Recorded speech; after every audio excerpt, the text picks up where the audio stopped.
Welcome to the new YouTube channel. If you haven't already done it, hit the subscribe button to follow us all season long for updates and content. So happy that you're here. It's going to be a great year. Welcome back to the Richard Sherman podcast. Metro, it's the off season. Teams are getting better and some teams are getting worse. What do you think? Richard, Christmas comes early for a lot of fan bases. It's March, and it is the onset of free agency. Anyone and everyone's got a chance going into next season. The draft is around the corner. We just saw the NFL Combine, and the news hits early yesterday. Striking news. Let's start with the quarterbacks because this is the biggest news. Let's start with the Atlanta Falcons and Kirk Cousins signing a 4-year, $180 million contract. Richard, how surprised were you to see this move? I wasn't too surprised. Raheem Morris knows Kirk Cousins from their time with the Washington Commanders or the Redskins or the team, whatever they were at the time. He knows what kind of player he is. I know there's a lot of criticism out there for Kirk Cousins and, oh, he's not a winner. He's not this. He's not that. Kirk Cousins can flat out play football and he can execute, especially in the offense they're going to be running, which is again, the Kyle Shanahan, the Sean McVay, the Kevin O'Connell, the West Coast play action pass. He operates really well within that scheme. He's one of the best quarterbacks, especially within that system. Everybody talks about system quarterback, system this, system that. Well, in this particular system, it's a reason Kyle Shanahan wanted him. McVay was looking at him if he was going to become available because in this system, he's a savant. And now people will say he hasn't won in the playoffs. Well, a lot of these quarterbacks aren't winning in the playoffs. So at the end of the day, none of them are winners because the only people that have won Super Bowls in the last 5-6 years are Tom, Stafford, and Mahomes. So you can sit there and dance around. He's as good as they were going to get when it comes to a quarterback in this market. I think he's going to elevate those receivers. I think Kyle Pitts is finally going to be able to live up to his billing because of this quarterback. I think they're going to do great offensively. I think defensively they're going to have some issues still. You know, they still got moves to make. But in that division, the NFC South, it's been, you know, nobody's wanted to win that division. Obviously, Tampa's won it the past couple years, and they just re-signed Baker and Mike Evans, which is huge. But I think this is going to be a huge move for Atlanta. I love it. I mean, this to me separates them from the pack in the NFC North. Raheem Morris, when he took this job, admitted right away he wouldn't have the opportunity to take this job if this team did not have quarterback issues. And Desmond Ridder just frankly isn't the guy. Is he going to be a good backup? Yeah, maybe. But Kirk Cousins, at least he gets to show him what a pro looks like. 4 years gives this team a ton of runway. Kirk's got the game that isn't going to necessarily age. I know he's getting closer to 40, but he's going to elevate these guys around him, like you said, Rich. Kyle Pitts can be the Kyle Pitts they expected. You know, I mean, Drake London is going to have a lot of opportunities. They just signed Darnell Mooney. So, and then you got John Robinson in the fold as well. I mean, it's so many. There's so many weapons, but I think this kills Minnesota. You know, I would expect Justin Jefferson to want out at this point. You know, I think he really liked Kirk Cousins. He really liked his game. He really liked, you know, obviously he had incredible seasons with Kirk Cousins.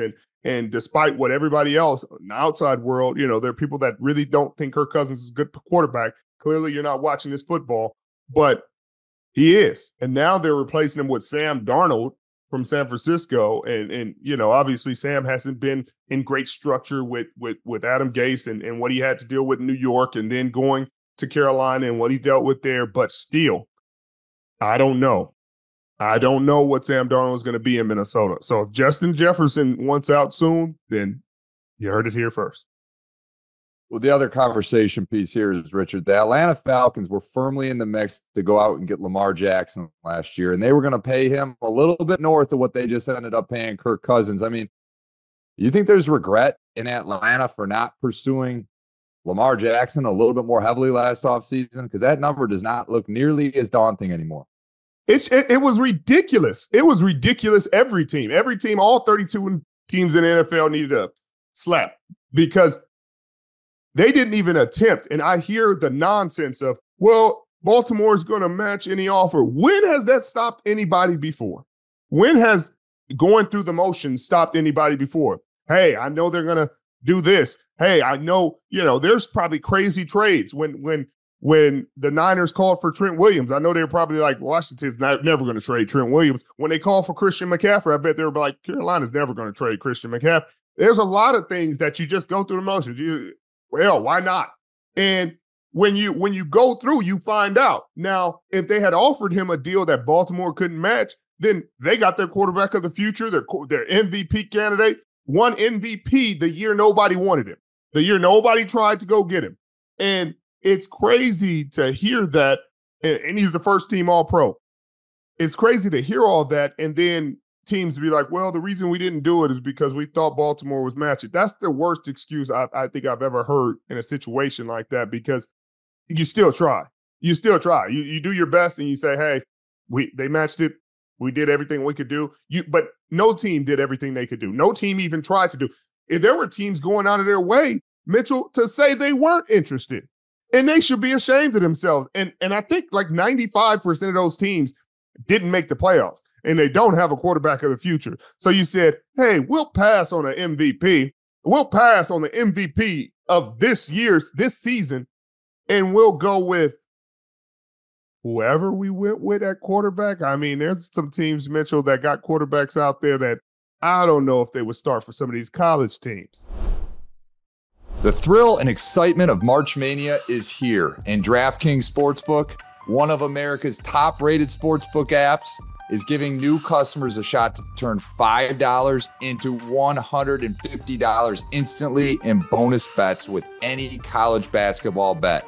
Download the DraftKings Sportsbook app and use code Richard. New customers can bet $5 to get $150 instantly in bonus bets only at DraftKings Sportsbook with code Richard. The crown is yours. Richard, the other big QB signing. Pittsburgh Steelers go out and get their guy potentially in Russell Wilson on an absolute bargain, veteran minimum $1.2 million. The Denver Broncos are left to pick up 37.8 of it. Unreal. That goes to show you what they thought of that relationship. Richard, what are your expectations of Russell in Pittsburgh? Well, he's with Mike Tomlin, and Mike Tomlin, as we all know and as he's shown, is a winner. They're going to have a winning season because Mike Tomlin doesn't do anything but have winning seasons. If they don't have a winning season this year, that'd be an aberration. So they're going to have a winning season. I think Russell is understanding that he's coming into a situation of an organization that does things the right way, that knows how to win football games, that knows what they're doing. They're going to run the ball. They're going to run the ball well next year. They're going to play good defense, and Russell is going to be able to do what he does late in ball games. Kenny Pickett's a good receiver. They got Deontay Johnson, another good receiver. They're going to add, I think they got Firemouth, who's a good tight end. They got weapons, Najee Harris. They got guys that can make plays, but they're going to have to, I think Mike Tomlin is different than any coach that Russell Wilson has had. I mean, even Pete Carroll, I think he's more similar to Pete Carroll than he is, the coaches he's had, the other two coaches he's had. I'll just leave it at that. But I think this is a good fit. And I think it's a middle finger. It's Denver to Denver. What were you doing in the first place? What's crazy about this, Mitchell? What's insane about this whole ordeal is if they didn't sign him to an extension when they traded for him, Mitchell, his deal would just now be expiring. So the new deal, the new extension hadn't even started yet, and he's playing for a different team. You're paying him his extension money to play for somebody else. That's piss poor franchise management in general. This isn't about Russell Wilson as much as it's about the Denver Broncos. You don't freaking send all those picks, send all those players, do everything, mortgage your future, to then turn around 2 years later and say, we got a new coach. Our bad.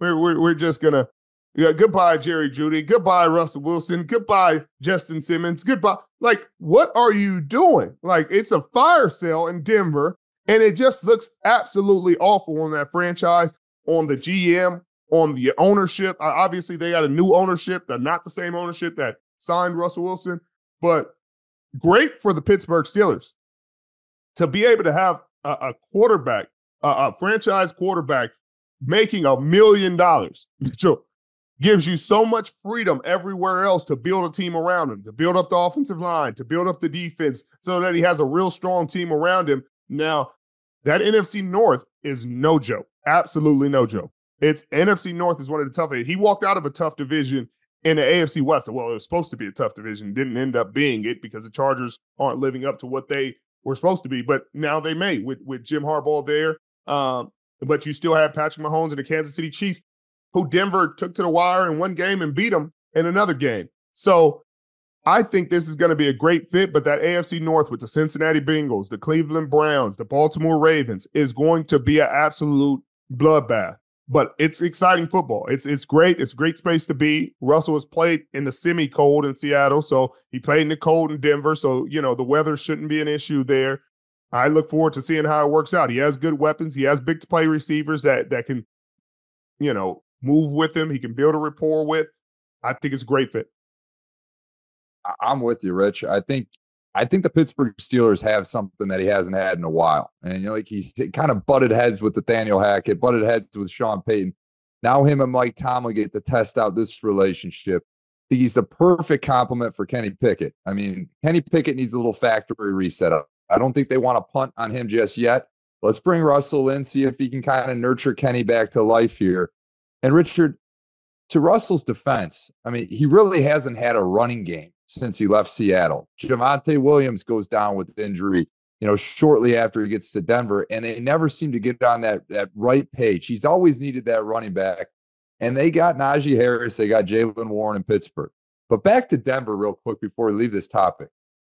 You're absolutely right. They screwed this one up big time, and I think reality is, Rich, they got scared. I mean, this organization, after winning the Super Bowl, struggled for several seasons to find a quarterback. They went from Paxton Lynch, Trevor Siemian, they brought in Teddy Bridgewater. And the storyline around this franchise was always they've got everything else, but they don't have the quarterback. Then they go after Aaron Rodgers. It doesn't work out. So what do? They go all in on Russell Wilson, and it goes down as probably the worst trade in arguably sports history, Rich. We also got news as we're having this conversation. Patrick Queen just signs with the Steelers on a 3-year deal. Signing a quarterback for $1.2 million gives them this luxury to go out and get somebody like Patrick Queen. So there you go, Rich. Now they're adding other pieces to the pie. This Steelers team's looking pretty damn competitive. Let's go on to San Francisco. I know the big story here. They haven't made a ton of moves as of yet, but we're seeing the parting of a Niners legend, really, in Arik Armstead. I know he was one of your favorite teammates, Richard. He was a mountain of a man in the middle. Like, what goes into making this decision? What led to John Lynch ultimately deciding there's no other move other than to release you? Well, I'm hoping, it's just to let Arik go test the waters, maybe it's not what you thought it was on the outside. Maybe the grass isn't greener and he comes back. Or, I'm a big Arik Armstead fan. I think he has a lot of respect out there. Somebody's going to offer him big money. He's going to sign a big contract and he'll play somewhere else. But I would hope he returns to San Francisco. That's just me. But this is about both sides. The San Francisco 49ers have a $28 million dead money cap hit for Arik Armstead. He's making $17 million this year. He feels like, they asked him to take a pay cut. He was unwilling to do so, which is fine. Not everybody's trying to take a pay cut. I think I've been playing at a high level. I think my play speaks for itself. I work hard. I don't think I'm giving you pay cut effort, so I'm not going to take that kind of pay cut. And he's within his right to do so. They're within their right to do what they did. I think it was more mutually agreed upon. Hey, I'm going to go test the waters. If it's not what I thought it was, then we'll have a conversation. I don't think the door is closed on San Francisco by any means. If you have a void like that in the middle, they're not going to just leave that empty, because some people would have thought, hey, they're just going to sign Javon Kinlaw and kind of insert him in that spot. He may not be what Arik is to this team, but he'll get the job done. He did come on late and in the playoffs played really good football. So there is something there, but they were unwilling to match the offer that Robert Saleh and the Jets gave to Javon Kinlaw. So now he's going to New York and he's going to be playing for the New York Jets.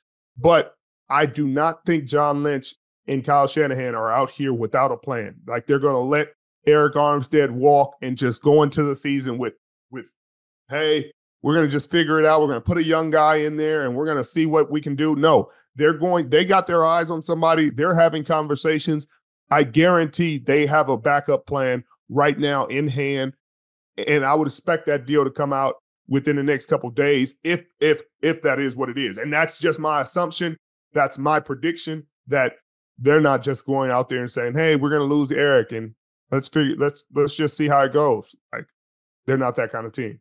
John Lynch, if he's nothing else, he's aggressive, and he's aggressive to get players in. They have cap space. They're creating more cap space. They just converted Fred's money to signing bonus to create even more cap space. Obviously, they're preparing to sign Brandon Ayuk to a nice deal, but I don't expect them to go into the season with that hole in the middle of Arik Armstead not being there and just say, hey, we're going to go with the guys we got and we're good with it. I think they're going to add some guys, some pieces to the pie. I'm not sure which way they will go, but I'm sure it'll come up in the next couple of days. Yeah, it's interesting, Richard, because last offseason they were super aggressive. And everyone thought, oh, man, they've already got a ton of good pieces in place. And they go out and grab Javon Hargrave. And they paid a lot of money for him. And now that contract is widely regarded as one of the worst signed last offseason.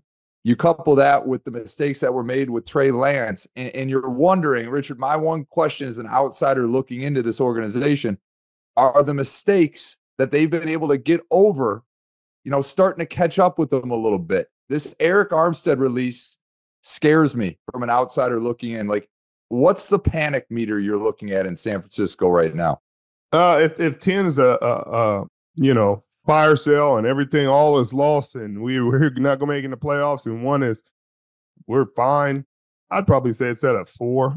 It's nothing crazy. It's not the super panic. You're concerned because, anytime you lose a foundational piece, and Arik Armstead has been a foundational piece of this team for a long time, it starts to feel like, hey, what are we doing? It's like when you're renovating your house and they start tearing out the floor and you're like, wait a minute, was this?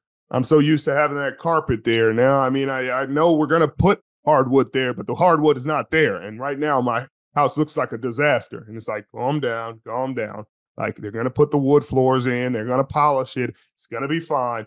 But still, I'm so used to my house being a certain way. I'm so used to seeing Arik Armstead there. I'm so used to knowing he's going to be there, knowing his production, knowing the player, the person he is. He's been man of the year so many times. He's been such a critical part of this organization over this stretch, and this incredible stretch of going to NFC championships and going to Super Bowls, that it's going to cause ripples. But I think you got to trust that with every mistake, there's been a deal or a move that has overcome it. It's been, hey, Trey Lance, man, what the heck was that? Like, they didn't get it right and they have to hire himself. But then here comes Brock Purdy. Then you're like, hey, man, what's going on with Javon Hargraves? But then you got Christian McCaffrey for peanuts. And so you start to see, like, everything isn't going to be perfect, but the reason they're able to overcome is because the monumental things that they've done elsewhere, the deals that they've done that have succeeded. Christian McCaffrey, they don't go to the Super Bowl without Christian McCaffrey. He was Offensive Player of the Year last year. That's nothing to sniff at. And so I do trust this organization. I trust this front office to get things right. It's still a big loss. I hope Arik goes and gets as much money as he can, because that's, I'm all for the players getting as much money as you can. That's why everybody screams loyalty. Mitchell, everybody screams loyalty. Loyal. What? These guys have no loyalty. You saw what Tiki Barber said. Loyalty. Right. So Saquon, you're not loyal. Like, what are we talking about? A team choose to not sign a guy. Teams choose to cut guys. Yeah, Aaron Jones, they signed Josh Jacobs and said, Aaron Jones, all right. Hey, where's the loyalty? There's no loyalty in this game. There's no loyalty to anybody. And fans are sitting here acting like they're loyal to you. They're not loyal to you either. Like, you go to these games, these ticket prices increase every year. Oh, you got season tickets, you're a loyal season ticket holder. We're going to increase that price by $2,000. Keep being loyal. Like, what are you talking about? There's no loyalty from these teams. They're not loyal to these players. That's why when the player's not playing up to a certain standard, even if he's playing a Pro Bowl standard, if he's not playing the all-pro standard that he was, they get rid of him. Bobby Wagner in Seattle should never leave Seattle. They made the mistake the first time. You should never leave it again. And John Snyder knows that. We've had this conversation. It's ridiculous that you're not signing it. He's not asking for a ton of money. Yeah, I'm not saying, hey, give him $15 million, pay him like a top linebacker, but you don't let him leave the building again. You owe him that. You owe him that. You don't owe him a ton of money, but you owe him the right of first refusal. You owe him the right to say, I don't want to stay for that. Like, you got to offer him something to say he doesn't want to stay for that. I can't stay for that. They're offering me something better. But he probably would stay for it. And then you lose Jordan Brooks to Miami for $30 million. He got good for him. And now everybody thought since you got Mike McDonald, you're going to automatically get Patrick Queen. That's over. He's in Pittsburgh, but you're not going to sign Bobby Wagner. Like, I don't understand how a franchise has legendary players. Bobby Wagner has more All-Pros than just about any linebacker in the history of the game outside of Ray Lewis, I believe. And you can guess if he's not second, he's third, and that's including Willis and Bowman. Those guys are tremendous linebackers, legendary linebackers. I mean, Luke Kuechly is up there, but Luke Kuechly didn't play as long as Bobby's played. So, he it's just a numbers game in terms of that. But you got a guy like that. And people say loyalty. They say loyalty, but you only hear the loyalty on the franchise's behalf. But when it's time to be loyal to a player, like you got to be loyal to a Bobby Wagner, then people turn a blind eye to it. They're like, well, I don't know if he's the player he used to be. Well, I'm not asking you. He just came off a Pro Bowl season, a career high in tackles. Like, I hear what you're saying, but apparently Pro Bowl level isn't good enough now. Mitchell, you playing at a Pro Bowl level, they say, well, you're not the player he used to be, because he was outside of this world talent. Like, you don't appreciate how great he was, and now he looks like, man, well, he's just a Pro Bowler now. When he left, you would have been hoping for a Pro Bowl linebacker. And so there's stuff like that it just grinds my gears right now, where people are asking loyalty from these players. Hey, take less money and stay with this team who will cut you if you hurt your knee. Hey, take less money and go here when this team, soon as you're not as quick as you used to be, soon as your GPS says 17 instead of 18, they're going to cut you.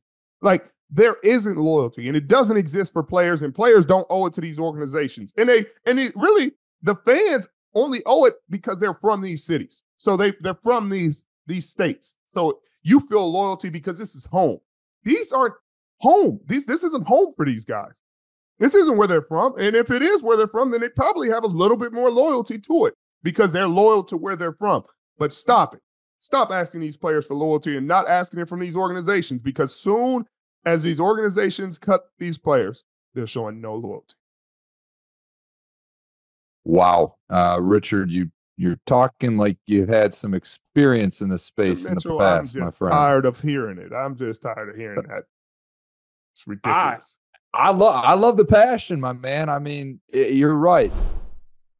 Game Time is the fast and easy way to buy tickets for all sports, music, comedy, and theater events near you. With killer last-minute deals, all-in prices, views from your seat, and their best price guarantee, Game Time takes the guesswork out of buying tickets. Game Time is the only ticketing app that gives you complete peace of mind with your purchase. See the view from your seat before you buy, so you know exactly what to expect when you arrive. All-in prices show your total up front, so you know you're getting a great deal before you check out. Buy tickets in seconds with 2 taps. Take the guesswork out of buying tickets with Game Time. Download the Game Time app, create an account, and use the promo code Sherman for $20 off your first purchase. Terms apply. Again, create an account and redeem the code Sherman for $20 off. Download Game Time today.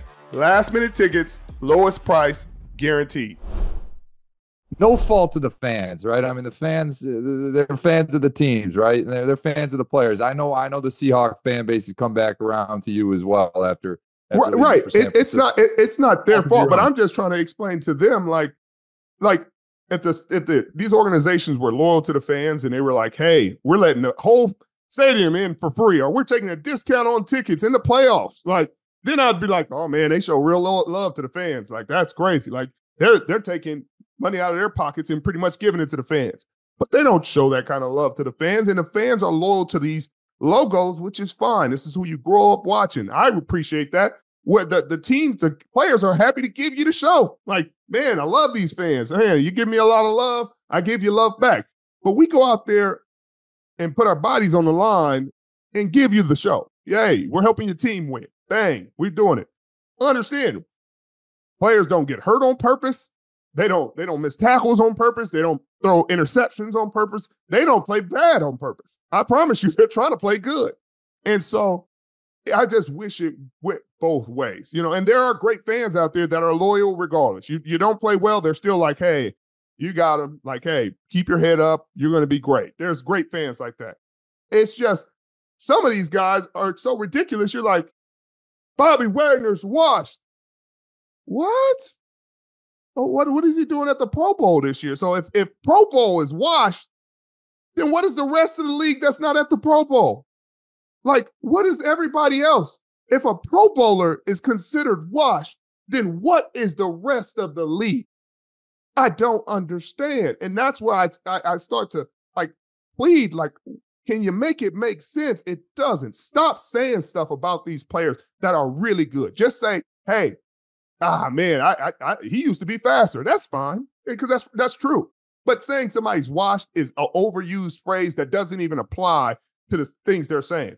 If a guy makes it to the NFL, guess what? He's the 1%. He's the 1% of the 1%. Like, you can say whatever you want. He's washed up. He's an elite athlete. He's a world-class talent, and he made it to the National Football League. He's the best of the best. So no matter what, he's the best of the best, and he's been one of the best of the best, and he made it all the way to the end. Give him the respect. Richard, I love the passion. Bobby Wagner, obviously, you said it already. This is his second time going through these motions. The Seahawks realized they made a mistake the first time and brought him back, and now here they are again, granted under a new regime this time. They also, in doing so, released Quandre Diggs, who's been a stalwart in the middle of that defense, and Jamal Adams, who's had a little bit of an up and down tenure there. But Richard, there's a lot of movement in Seattle. And sure, they've got the 8th most cap space in football, right around 45, 46 million as we record this. And I'm sure a big move will be to come. But what direction do you see them taking this? Because there's a lot more questions than there are answers right now. Yeah, I really can't. They have to shore up this offensive line, and they just lost Damian Lewis. That's a concern. Obviously, they have a great receiving core. They restructured Tyler Lockett, which is great, creates more cap space, gives him longevity. That's how you treat legendary players. You talk to them. Hey, you make a lot of money right now. We don't think, hey, it's getting tough. It's getting tough to move past. We don't want to cut you. What can we do to make this work? That's how you talk to them. And then guess what? You'll have those conversations and they can say, hey, I'm good with restructuring and let's make this work because I want to be here. And that's what Tyler did. But you got to give them the right to do that. I think they got to find another guard now with Damian Lewis gone, but they got the interior of that offensive line has to be a point of it's a point of concern right now, but it's something they have to address in free agency. It's something they have to address in the draft. So I'm not sure what they're doing because obviously all the big names fly off first.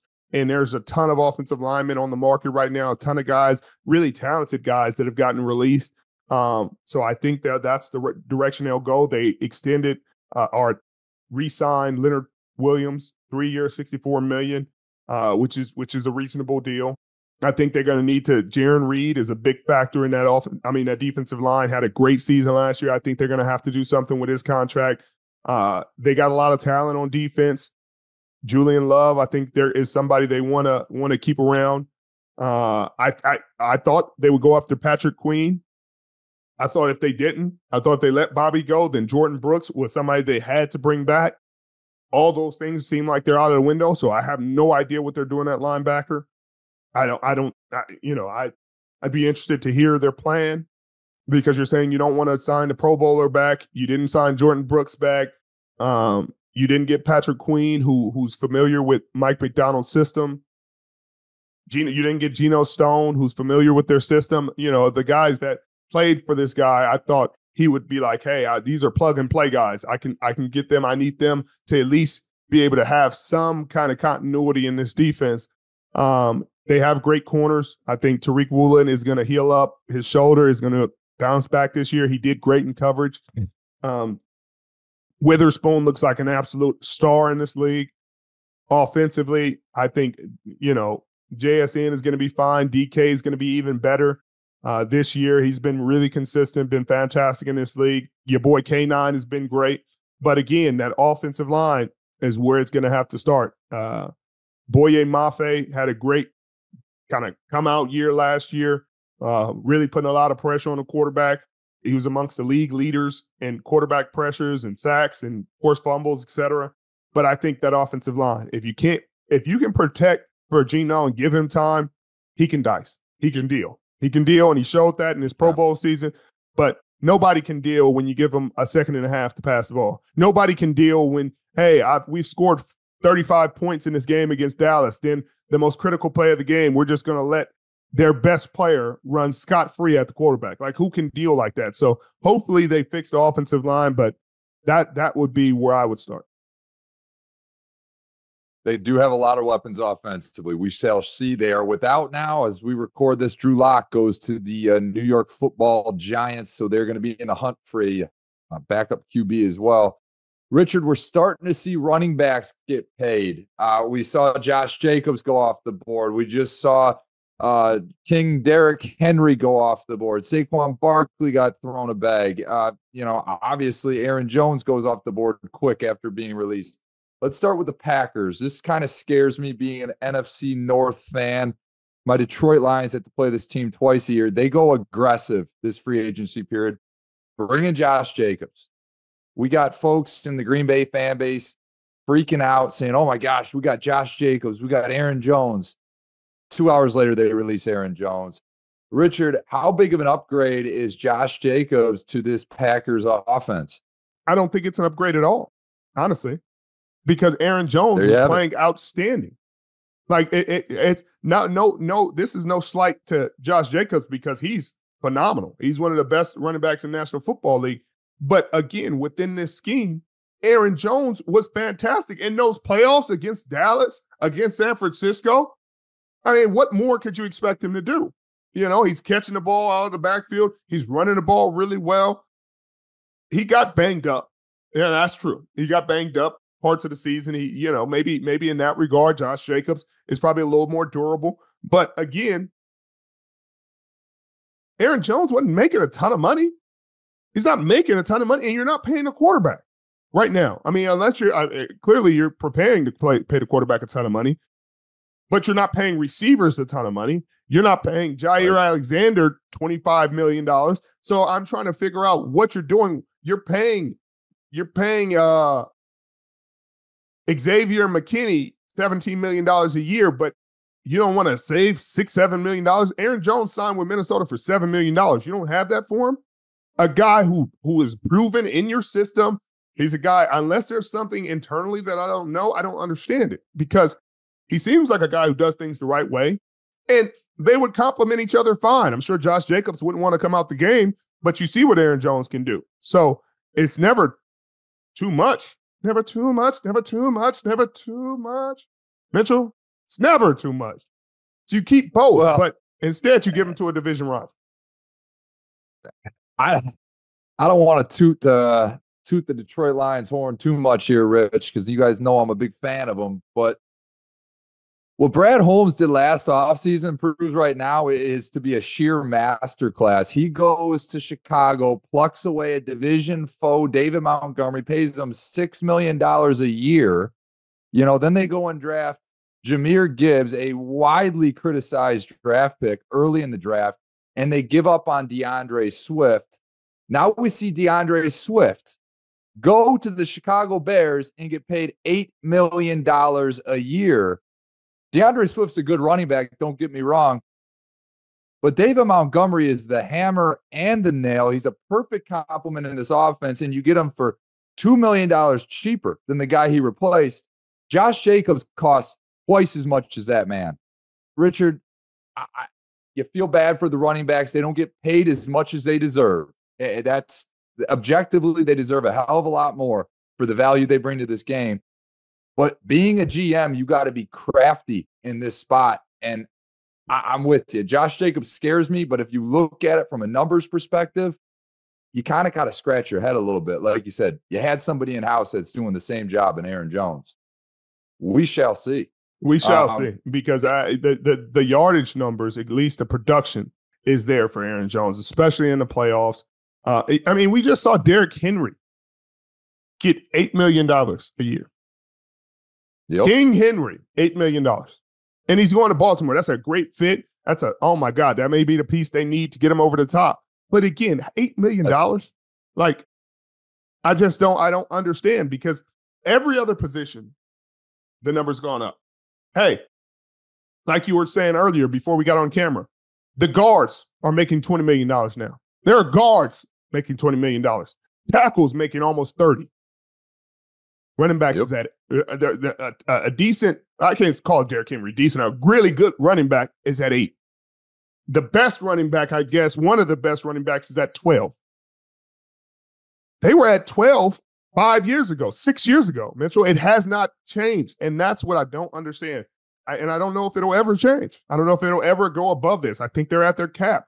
But as the salary cap keeps increasing, the running back stays the same or goes down. It's sad. It's really sad. It is. And the Eagles, they go heavy with Saquon. And this number looks huge for a running back. 3 years, $37.75 million. Saquon's a big name, and he just swapped in the division. I mean, this is big news that can't be overlooked. What value does he bring to the Eagles? Does this push them back to the promised land on the brink of the Super Bowl? Or are they still kind of that same team that you saw last year, Rich? I don't know. Because the team we saw last year started, 10-0? Like, something like that. Like that. Like they started 10-0. So, I'm not sitting here downplaying the team we saw last year. They collapsed down a stretch, but for all intents and purposes, early on, they looked fine. And DeAndre Swift looked good.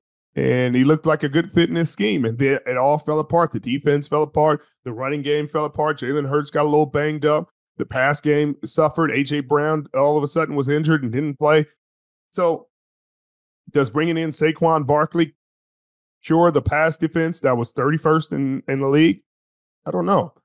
I don't think so. Like, does Vic Fangio do it? Probably. But I think their problems weren't the running back. And like we talked about, they brought in DeAndre Swift, and I think he was only making like $6 million last year. So you're paying double. Are they going to get double the production out of Saquon Barkley? I don't know. Saquon is a factor in the pass game. He's a factor in the run game. He's a great player. He's a big name. I don't know if this does everything this team needs him to do, but we'll see.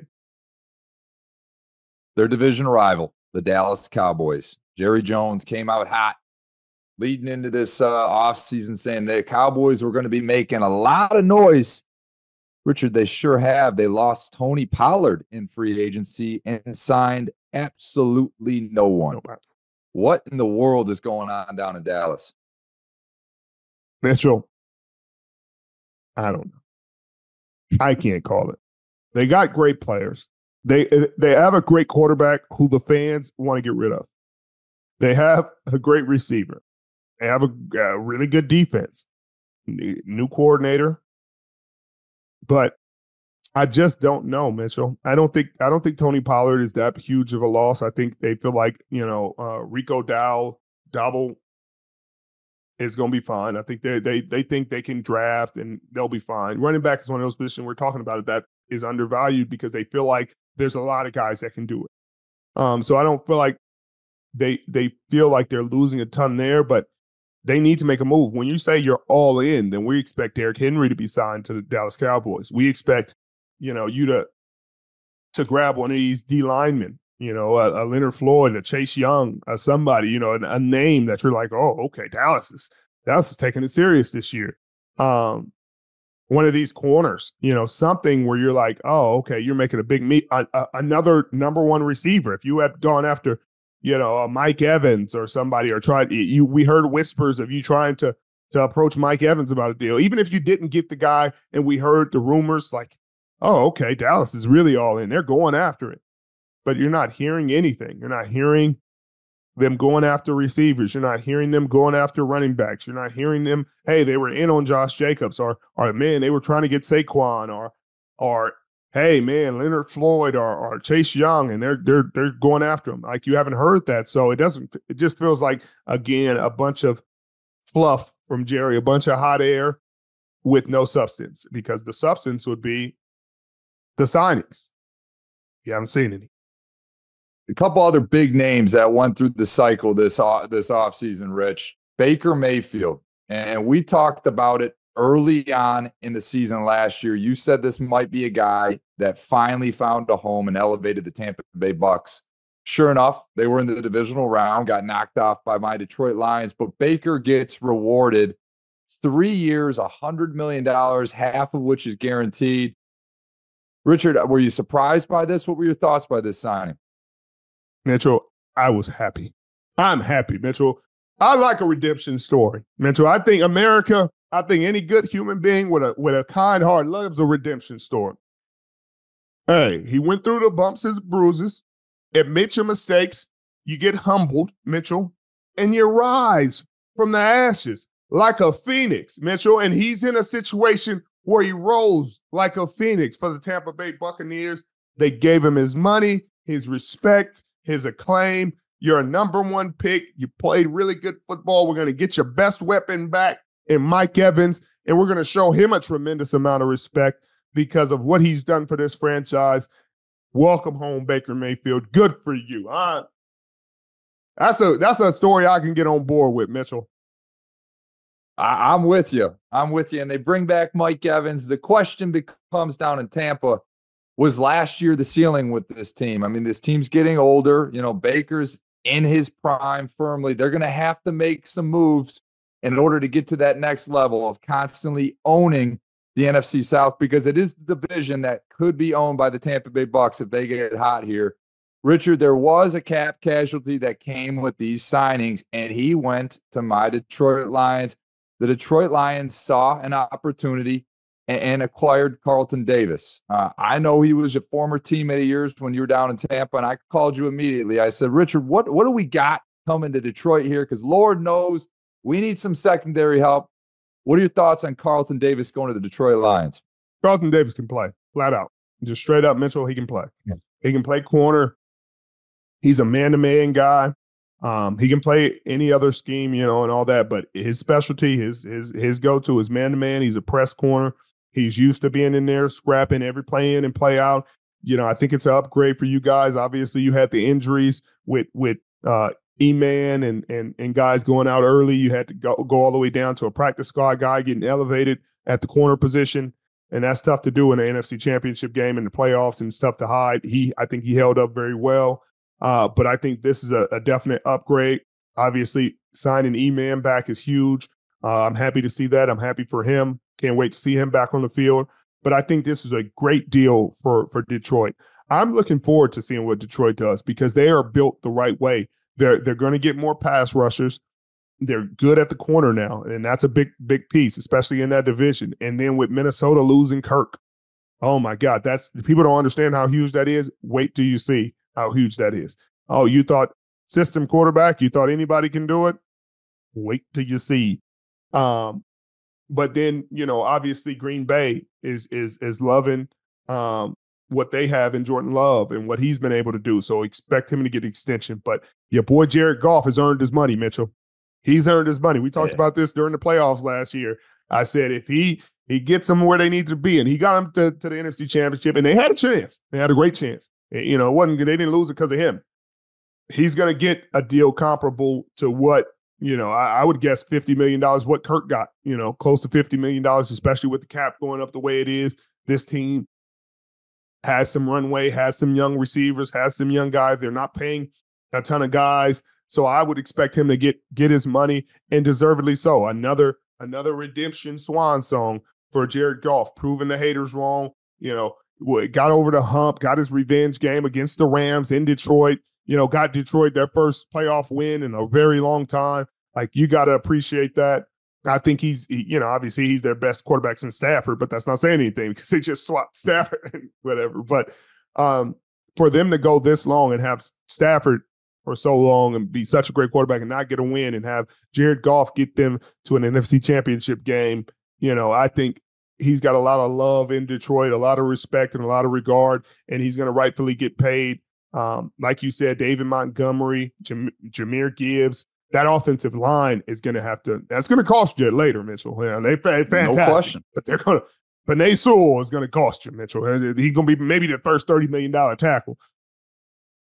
Oh, there's no doubt. And there's a lot of unsettled anxiousness around Detroit right now. We entered the offseason with, seventh most cap space in football. Everyone's expecting us to make some noise, sign, go after Christian Wilkins, or grab Daniil Hunter or something like that. But Brad Holmes is playing a different game. He's playing the long game. And like you said, we got a lot of people to pay. And that's a good problem to have when you have Amon-Ra for an extension, when you need to take care of Jared Goff. You're going to have to make Penei Sewell the highest paid tackle in football at some point. Aiden Hutchinson, the list goes on and on and on. When you draft well, this is a problem you face as a franchise. The Lions are taking a very conservative approach. They're signing guys like Marcus Davenport. They're getting guys like Carlton Davis on expiring deals, a prove-it type deal that if they can come in and make some noise, can push this team over the edge, much like the signings of E-Man and C.J. Gardner-Johnson. We shall see with the Lions. Richard, I'm fired up. I think this team is only going to get better. They're going to grow. And this is just the beginning. There's still some big names out. I think they're waiting on Khalil Mack, and I think they're waiting on Joey Bosa. I think they're waiting to see what the Chargers do. And then I think they go and get a 2-year deal with somebody like that. That's my gut instinct. Don't be surprised if Joey Bosa takes a pay cut and goes to San Francisco, Mitchell. I would not be surprised. I do not know anything. Yeah. I don't know anything, Mitchell, but do not be surprised by that. He loves playing with his younger brother, and that would be be something. Mitchell. That might be the Arik Armstead replacement right there. No question. Might be something. But there were a lot of great moves, and there's still a lot of great moves to be made. Jerry Jeudy and Jameis Winston going to the Browns.